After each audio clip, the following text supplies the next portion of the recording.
We are also getting some news specifically from the country of Ethiopia, and this is by the Human Rights Watch, calling the Ethiopian government to launch an investigation in the treatment of Oromo peoples in that country.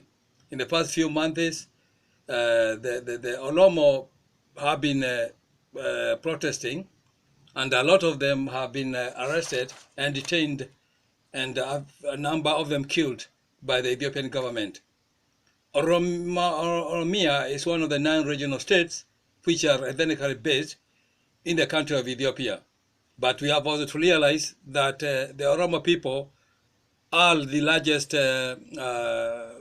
ethnic community in Ethiopia, and also seems like the largest community, one single ethnic community in East Africa that is large enough to claim that position. What had happened is that the Oromo have been marginalized, according to their own argument, from the economic and political representation in the succession of different governments in Ethiopia.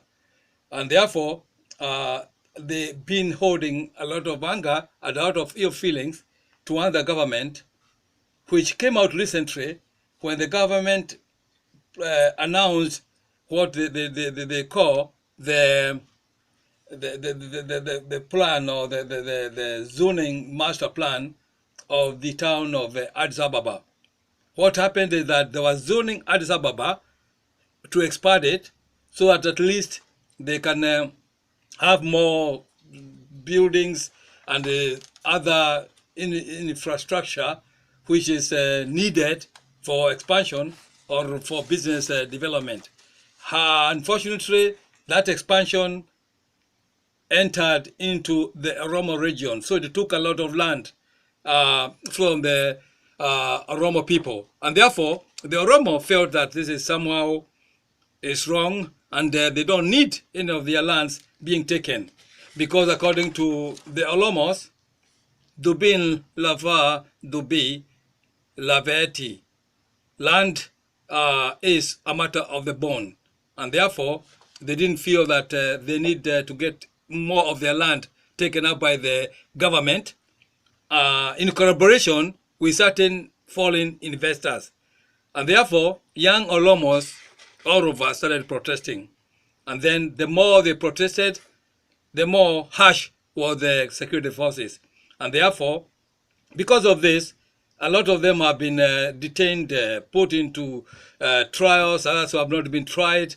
And there is this feeling that the government of Ethiopia is ill-treating its largest community, which is Oromo. And we have also Oromos in such places like Kenya, the northern part of Kenya, where they go by the name Borana, and people like Gabla who are also interrelated to them. So it's an issue that needs to be taken, and the government of Ethiopia need actually to respond by doing a thorough investigation who was mistreating these Oromo people. But it's hard, for a government to somehow investigate itself, because if the government of Ethiopia is involved, then we're asking it to investigate itself and probably recommend to us what can be done. But one thing we know certainly is that the government of Ethiopia don't want to continue harassing one of its largest communities. Therefore, it should reconsider this aggravation and this ill treatment of the Oromos. And we hope that they'll do it, and do it real soon.